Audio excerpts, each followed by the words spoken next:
Pas mal, pas mal. Boker Tov. Beshem Hashem, Na'aseh Natzliach, Veshavua Tov. Nous sommes aujourd'hui, Bezrat Hashem, le dimanche 19 du mois de janvier et aussi le 19 du mois de Tevet. Ce soir, n'oubliez pas d'allumer deux bougies à l'huile d'olive, une pour le Rambam et une pour Rabbi Yaakov. Abu Hatzera Zecher Tzadik Eve, Kadosh Livracha. En attendant, Bezrat Hashem, que nos otages en partie soient libérés si Dieu veut. Je vous souhaite une excellente journée. Yishmor al kol chayalenu v'tenu kol tzara u'mtzukom kol nega u'machala yishod v'necham le kol am Israël. Bezrat Hashem Yitbarach. Et on commence tout de suite notre premier shiur de la journée avec le premier sujet, un thème qui m'est demandé. Qu'est-ce que sont devenus Shimon et Dina dans la Torah et pourquoi Osnat s'est retrouvé adopté par Poutifar? Sujet, beau sujet. Le problème, c'est que je viens de le lire. Donc, voilà. Sympa.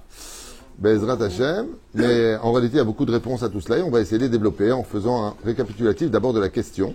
Je suis racheté par Nechama Dina Bat Rachel. Que je lui donne, Bezrat Hashem, une grande réussite sur tous ses chemins. Pour l'anniversaire de sa sœur, Chaya Moussa Bat Rachel, à qui on souhaite un grand Mazel Tov, Nacha de ses enfants, Shlom Baït Amiti, Parnassa Beshefa, et Bezrat Hashem, que je lui donne une bonne santé, beau cadeau, je trouve. Pour la protection des soldats aussi, la libération de tous les soldats, de tous les otages, ce que veut dire, et de la Géoula, très vite. Si Dieu veut que revienne la paix, chez Tov l'école am Israël, Bechol Atar Ve'atar, Yeshuot Denechamot, et la Géoula, Shelema. On pensera avec sa permission ce soir à aussi l'élévation de l'âme de mon grand-père Yosef Ben Esther, je crois que ça s'appelait comme ça. Chaque roi Hashem Tenachenu B'Gan Eden Elyon V'chol Shorvim Mo. Kol Mete Israël, Yeshuot Denechamot, une bonne réfoua shlema pour tous les malades d'Israël. Un bon zivug agoun pour ceux qui veulent se marier. Et pour ceux qui n'ont pas réussi leur mariage, au moins la paix dans le divorce. Non, c'est vrai, si tu n'as pas réussi ton mariage, aussi au moins ton divorce. Et on commence tout de suite. Alors, qu'est-ce que sont devenus Dina et Shimon? C'est intéressant comme question. Alors, qui sont d'abord Dina et Shimon pour ceux qui ne connaissent pas? Il y a eu 12 tribus. Shimon est né en conséquence d'une prière versée à chaudes larmes par sa maman qui s'appelle Léa. Donc, elle a eu quand même 7 enfants connus, puisque chacun est né avec sa jumelle, dont le premier s'appelle Reuven, le deuxième Shimon, donc c'est le deuxième. Ensuite, Lévi, Yehuda et Issachar et Zvouloun. Ce sont les 6 enfants plus Dina. Donc la question qui est posée ici, c'est qu'est-ce que sont devenus Shimon et qu'est-ce que sont devenus Dina? Shimon s'est fait remarquer particulièrement dans l'histoire de la guerre avec Shrem. Lui et Lévi, Shimon était quelqu'un qui prenait les choses en main. C'est le nom d'ailleurs Shimon. En général, c'est souvent des leaders, ce sont souvent des gens très responsables, mais qui sont pour la plupart d'entre eux, au niveau caractériel, empreints d'humilité. Et Shimon, dans le cas échéant, fait partie des 12 tzadikim qu'on retrouvera dans la paracha de Vayechi, et qui prend l'initiative, sans aucune retenue, de détruire aussi bien l'acte de par lui-même, Ayase Achotenu Kezona, est-ce que notre sœur est une prostituée? Pour qu'on laisse les choses se faire de cette façon-là, elle était violée par Shem ben Hamor. Et donc, alors qu'il est âgé que de 12 ans, il n'hésite pas à prendre un glaive avec son frère Lévi, suivi par la suite, beaucoup plus tard, comme le dit le Midrash, dans Otsar Agadot Torah, et extermine 24 000 hommes des plus dangereux de l'armée de Shrem, la garde royale. Ils sont tous décimés. Pourquoi d'Afka la garde royale? Le Midrash nous dit quelle faute eux ils ont fait. Avec c'est Shrem ben Hamor qui a fauté. Eh bien, ils ont tous regardé le viol et s'en sont réjouis. Shtika Keodaya. D'ailleurs, en français, il y a une loi qui s'appelle non-assistante en personne en danger. Donc, non-assistance en personne en danger veut dire que tu regardes et en plus, tu te réjouis de cela. Tu n'es pas moins coupable que celui qui l'a fait. Donc, voilà un peu ce qui se passe. Maintenant, cette fameuse enfant qui va naître numéro 7 de Léa s'appelle Dina. Alors, chez Dina, il y a quelque chose qui est très particulier. D'abord, c'est sa réincarnation. Dina, c'est la réincarnation de Amtalai Bat Karnevo, qui était la mère de Avraham Avinu. Il y a un rapport avec cela, c'est que Amtalai Bat Karnevo, qui possède d'ailleurs un autre nom, selon la Mechilta, la mère d'Avraham s'appelait aussi Tissa, c'était le nom qu'on lui donnait, mais elle est connue comme étant une grande tzadika, c'est pour ça que Amtalai Bat Karnevo est considéré comme étant un nom de Ségoula. Si vous avez des problèmes dans la vie ou que vous devez passer à un endroit où vous avez un procès ou quoi que ce soit, il est bon de dire 17 fois Amtalai Bat Karnevo et ensuite de prier le Créateur du monde, car c'est pas que le nom de la mère d'Abraham, c'est aussi un nom sacré dans le ciel. Et Amtalai Bat Karnevo, donc la femme de Terach, mère d'Abraham, comme vous l'avez bien compris, était Shomeret Mitzvot. Vous savez qu'il y a marqué dans la Mishnah de Masechet Avot, 5e chapitre, 10 générations entre Adam et Noach, et 10 générations entre Noach et Abraham, Hatsheba Abraham et Kibel Srarkulam. Ces 10 générations, c'est la transmission de la Torah orale et écrite qui fut transmise de génération en génération. Ce qui fait que, même si Pessah, Shavuot et Sukkot n'étaient pas d'actualité sur le domaine commémoratif, il existait dans le domaine du Sod. C'est-à-dire que les fêtes ne sont pas simplement des événements historiques que nous recommémorons aujourd'hui parce qu'elles ont un lien avec nous, mais elles ont... Mais elles ont aussi un lien dans le domaine ésotérique, ce qui fait que même les anges peuvent fêter Pessah. C'est ce qui se passait avant le don de la Torah. Les anges pratiquaient toute la Torah, mais dans un monde abstrait. Le monde de la Kabbale, le monde profond qu'on appelle Razé des Razines, n'a pas besoin de physique. C'est complètement métaphysique. Et donc, en l'occurrence, Amtalai Bat Karnevo n'a fait qu'une seule erreur dans sa vie, comme ça rapporte le Rama de Pano dans son livre Gilgul Neshama. Il dit que la seule erreur qu'elle a faite, c'est qu'elle était Shomeret Nida, même si c'est avant le don de la Torah, donc officieux et non pas officiel, et elle s'est donnée pendant les 7 jours de pureté à son mari. Et ce jour-là, elle est tombée enceinte, elle a eu la bétzite, c'est-à-dire elle a eu son ovulation, elle est tombée enceinte d'Avraham. Et c'est pour cela qu'Avraham n'arrivera pas à avoir d'enfant, parce qu'il est né avec une tache sur sa Neshama, même si c'est avant le don de la Torah malgré tout.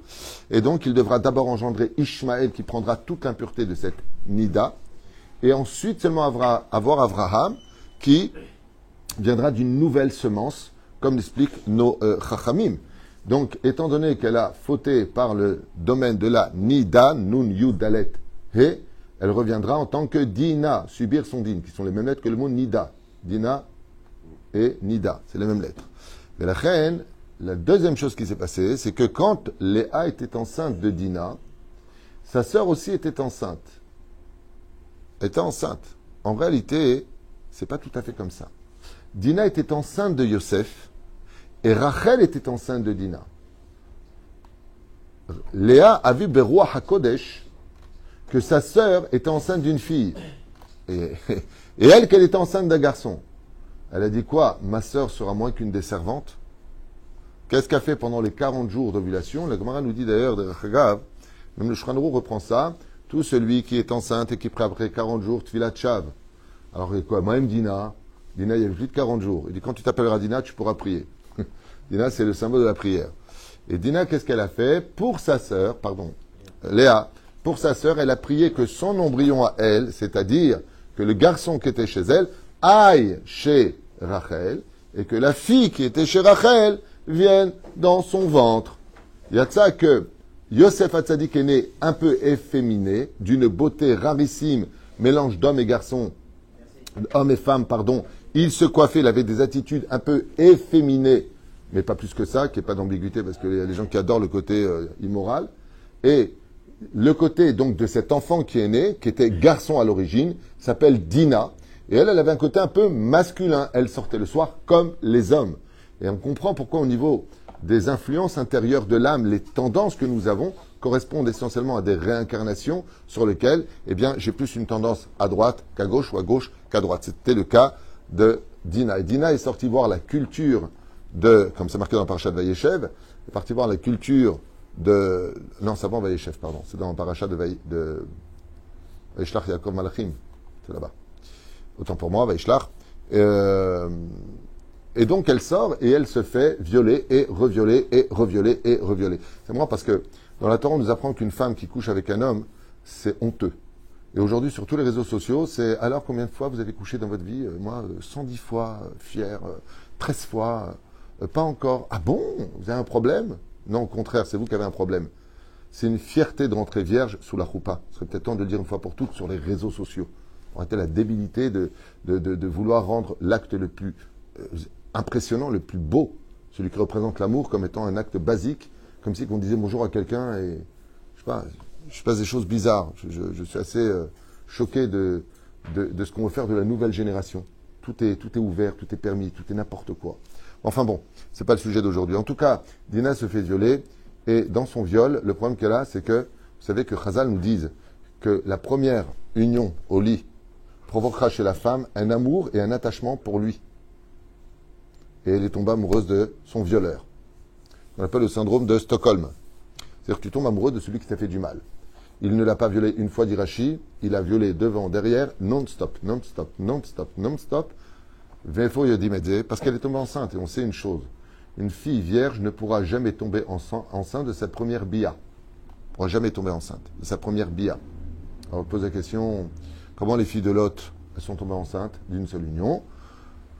Chachamim répondent, elles se sont vues toutes seules avant d'aller le voir pour justement tomber enceinte la deuxième fois. C'est-à-dire, Kacha Zekatov. Elles sont trafiquées toutes seules. Mais la reine, Ketotsa me disait, Dina est tombée enceinte. Et étant donné qu'elle est tombée enceinte, elle va appeler sa fille d'un nom très spécial qui n'est pas facile à porter, qui s'appelle, alors qui disent Osnat, c'est en français Asnat. C'est-à-dire Asnat, qui veut dire quoi? Deux significations à ce nom, Osnat ou Asnat, qui veut dire buisson piquant. C'est un buisson piquant, quelque chose qu'on ne veut pas approcher, parce qu'elle vient d'une union interdite et honteuse. Mais elle vient du mot aussi asson. En hébreu, le mot asson veut dire catastrophe. Donc, si tu sné, c'est sné en hébreu, un buisson, asnat, qui vient du buisson, dans le buisson, parce qu'elle vient de quelque chose d'épineux. Et de l'autre côté, elle vient du mot asson. Les tribus d'Israël étaient d'un tel niveau de spiritualité qu'ils n'ont pas pu aimer Osnat. Pourquoi? Parce qu'elle vient d'un interdit de semences non juives sur une bâte Israël. Et donc Osnat, qui était une grande tzadika, avait besoin d'un tikkun. Pour récupérer la touma dans laquelle elle était venue au monde, il lui fallait uniquement épouser celui qu'on appelle Sfirat HaYesod, celui qui est le gardien du fondement de la pureté familiale, qui s'appelle Yosef. Donc son tikkun, pour qu'elle sorte de l'impureté de sa provenance, ne pouvait se faire qu'avec le mariage avec Yosef, gardien de la Brit Mila. Ainsi donc, en épousant Yosef, elle a totalement fini son tikkun. D'où la bénédiction de Ephraim et Ménaché, qui viennent justement de la matrice de cette grande sadika qui est née malgré elle, même si on a expliqué qu'avant, il n'y a pas de hasard dans la vie, il n'y a aucune injustice. C'est une enfant qui vient de naître, elle y est pour rien, elle. Sa mère était jeune, elle s'est fait violer, elle y est pour rien. Tout est relié, si Dieu n'est pas intervenu, à des réincarnations. Ce qui fait que Osnat, comment se fait-il qu'elle fut adoptée par Poutiféra, alors que c'est marqué là-bas qu'elle était la fille de Poutiféra. Alors au niveau du Pshat, quelqu'un m'a dit, oui, enfin quand même, Yosef, il a épousé la fille de Poutiféra. Eh bien, cette même référence que tu sors de la Torah vient nous apprendre qu'il était eunuque. C'est marqué noir sur blanc, Séris. Basé Séris en hébreu, c'est eunuque. Machma Mikan, que Poutifar ne pouvait pas avoir d'enfant. Donc il est évident que sa fille était adoptée. Comment cette adoption s'est faite? Eh bien, il faut savoir que le Midrash, heureusement qu'on a les Midrashim pour nous éclairer un petit peu sur ce domaine, le Midrash vient nous apprendre que Asnat était détesté des 12 tribus. Pourquoi? Parce que leur niveau à eux, c'est pas comme notre niveau à nous. Vous voyez le Rabbi? Vous voyez Baba Saleh, Rabbi Yaakov Hatzera, Rabbi Yosef? On parle de gens qui sont encore beaucoup plus hauts. C'est-à-dire qu'en sentant une personne, ils sentent leur neshama. Comme elle venait d'un viol et d'une impureté d'un incirconcis, qu'on appelait Shrem Ben Hamor, quand elle venait, il lui dit, Osnat, tu sens mauvais, va-t'en, va-t'en. Il ne l'aimait pas. Qu'est-ce qu'a fait Yaakov pour la protéger? Il a demandé au ciel de protéger cette fille, qui malgré tout vient des tribus d'Israël. La mère est juive, donc elle est juive. Et il lui a écrit un tasse. Il a pris une amulette et il a marqué Asnat, fille de Léa, fille de Yaakov Avinu, des tribus d'Israël. Et lui a dit, garde ça sur toi, cache-le bien. Et voilà qu'est-ce qu'elle a fait? Yaakov l'a envoyé en Égypte. C'est quand même très curieux de l'envoyer en Égypte, alors qu'on sait que c'est un pays qui était Shtufazima, c'est un pays qui était empreint de débauche. Il l'a emmenée en Égypte, où elle a été adoptée par qui? Étant donné qu'Osnat était d'une très rare beauté, elle a été adoptée par la femme de Poutiféra et par Poutiféra, qui l'ont fait grandir dans leur demeure.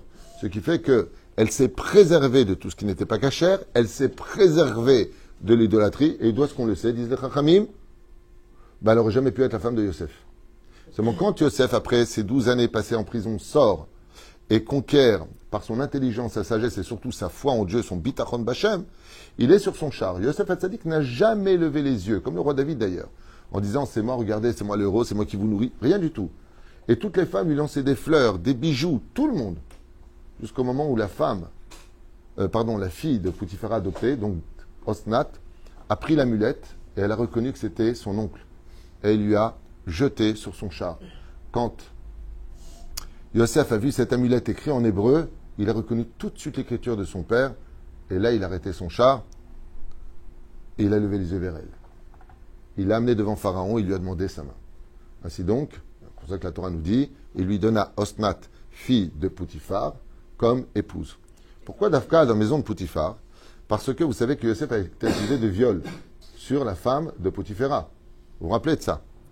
Pour pouvoir nettoyer et innocenter totalement cet acte odieux dont a été accusé Yosef, eh bien jamais ils auraient donné leur fille à Yosef s'il avait fauté. Le fait que Poutifar ait apporté lui-même sa fille adoptive à Yosef Hatzadik démontre par là qu'ils ont tous reconnu que c'était une fausse accusation d'Erechagav. Vous comprenez? Jamais une femme violée va donner sa fille à son violeur. C'est débile. C'est pour ça qu'en l'occurrence, eh bien, voilà comment ils se sont retrouvés. La deuxième question qui est posée, c'est qu'est-ce qui est devenu Dina et quel a été le rôle de Shimon? Alors qu'on regarderait dans la Torah, à la fin de la paracha de Vaïchi, on a la descendance de chaque tribu. Qui est quoi et qui. Quand on regarde dans la paracha de Vaïchi, on nous parle bizarrement d'un enfant qui va naître de la tribu de Shimon et qui s'appelle Shaoul ben Akenaanit. Voilà ce que le texte nous apprend. Ça veut dire que, pour revenir un petit peu en arrière, Réhouven avec qui il s'est marié, on est avant le don de la Torah. Pour que le noyau reste pur, il était permis de se marier avec sa propre sœur. L'inceste n'était pas compris dans ce genre de geste. Pourquoi? Parce qu'il ne pouvait pas épouser une fille d'ailleurs. Il y en a un seul qui va le faire dans les tribus, lequel? Yehuda, qui va épouser la fille de Shua, et qui va lui donner 3 enfants, dont les 2 étaient déjà Réchaïm. Onan, meurt. Donc, qu'est-ce qu'a fait Akadosh Baruch Hu? C'est un cas d'exception, ce qu'on appelle l'exception à la règle, car l'exception forme la règle. Chaque frère a épousé sa propre sœur qui venait des entrailles de la pureté de leur mère. Sinon, on ne pouvait pas créer le noyau d'Israël. C'est-à-dire que Israël vient d'une famille, à la base, très, très, très ancrée en eux-mêmes. Le noyau a créé un autre noyau. Chaque frère a épousé sa sœur jumelle, comme ce fut le cas de Caïn avec ses sœurs, comme ce fut le cas de Abel avec sa sœur. Ainsi donc, c'est un recommencement de l'histoire, car on ne pouvait pas s'assimiler aux autres nations. C'est-à-dire, Shimon a épousé sa sœur, il a eu des enfants avec elle. Seulement, quand Dina a pleuré son sort et que Shrem ben Hamor a été tué, elle s'est mise à pleurer et elle a dit « Je ne veux pas sortir de Shrem, laissez-moi ici, continuez vos péripéties. » Il lui a dit pourquoi? Il lui a dit « Mais qui voudra d'une fille d'Israël aujourd'hui qui a été violée ?» Et Dina s'est mise à pleurer dans les bras de son frère et Shimon lui a dit « Je te promets que si tu sors avec moi de cette maison, moi je t'épouse. » Et ainsi, Dina a épousé son propre frère, Shimon. Et elle est tombée enceinte. Seulement, le problème, c'est que comme Dina a été violée par un des 7 peuples de Canaan, même s'il y avait 31 rois, eh bien, on lui a changé son nom. On l'appelait la Cananéenne. Donc, Dina, la Canaanite. C'est comme ça qu'on l'appelait. On lui avait donné ce surnom en disant Dina, ça y est, elle a été souillée. Cananéenne.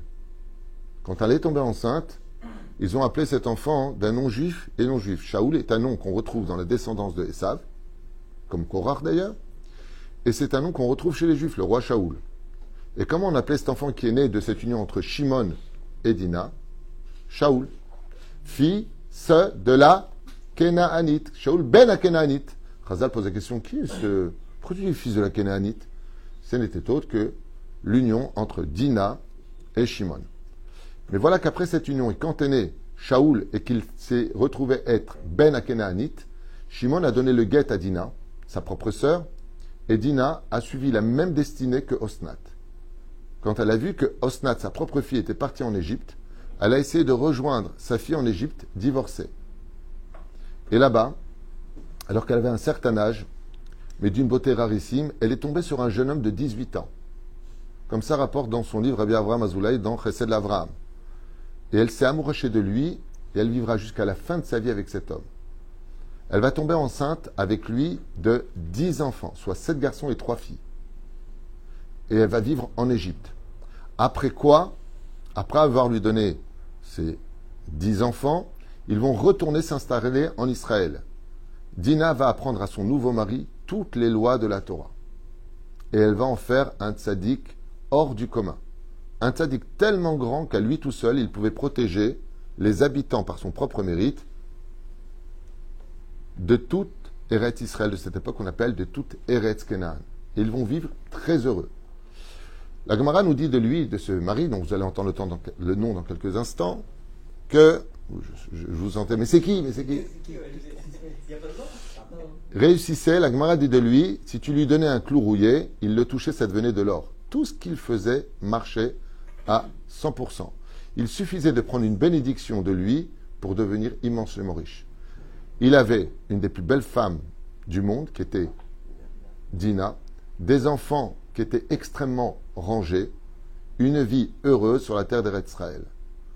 Tellement heureuse que le Satan a décidé de le mettre à l'épreuve et de tout lui retirer. J'ai nommé Yov, comme ça dit Rabbi Abraham Azoulay, qui fut le troisième mari de Dina, Yov. Et donc, on arrive dans le livre de Yov, composé, je crois, de 48 chapitres, je me rappelle bien, je ne me rappelle plus, peu importe, en tout cas, il y a presque 50 chapitres. Et la femme dont on parle, qui est morte, et les enfants qui meurent dans les épreuves de Yov ne sont autres que Dina et ses propres enfants. Okay. Voilà comment finit plus ou moins l'histoire. Mais, il y a quand même un mais, c'est que Dieu ramènera absolument tout à Yov, et Baruch Hashem, Dina revient à la vie avec ses enfants. Deuxième option, Yov se remarie avec une nouvelle épouse et a 10 enfants. Enfin, en tout cas, Akadosh lui rend tous ses commerces, lui retire la maladie, lui retire absolument tout. Et c'est Yov. Pourquoi est-ce que quand Moshe Rabbeinu envoie les Meraglim, Akadosh tue Yov ce jour-là? Parce que Yov avait un tel mérite de la Torah de Dina qu'il connaissait toutes les lois du judaïsme et il les pratiquait avec ferveur par amour pour sa femme, d'où le fameux livre de Job. Voilà, c'est un peu ce que nous apprend tous les Midrashim. On a fait un petit tour rapidos, avec peut-être des chidushim pour certains, ou peut-être pas pour d'autres. En tout cas, c'est ce qu'on doit retenir, plus ou moins, de cette épopée. C'est très intéressant, nos sages racontent, de voir comment les choses sont engendrées. On comprend mieux aussi l'histoire de Job, maintenant qu'on comprend qu'elle est avec Dina. En tout cas, vous retrouverez toutes ces explications dans le Rama de Pano, dans le Chesed d'Avraham, dans les Midrashim, dans les Gmarot. Je vous ai fait, comme dit ma mère, je te fais un couscous à la Badou. Ça veut dire que je te mets tout dedans. Ouais, vous avez tout eu. Baruch Adonai l'olam amen v'amen. Il y a un shiur qui suit dans un instant qui n'est pas moins intéressant pour ceux qui veulent. Yom Uledet Samer Tzedika, Osher v'Chavod et Shinim Ra'ananim Iyu. Amen.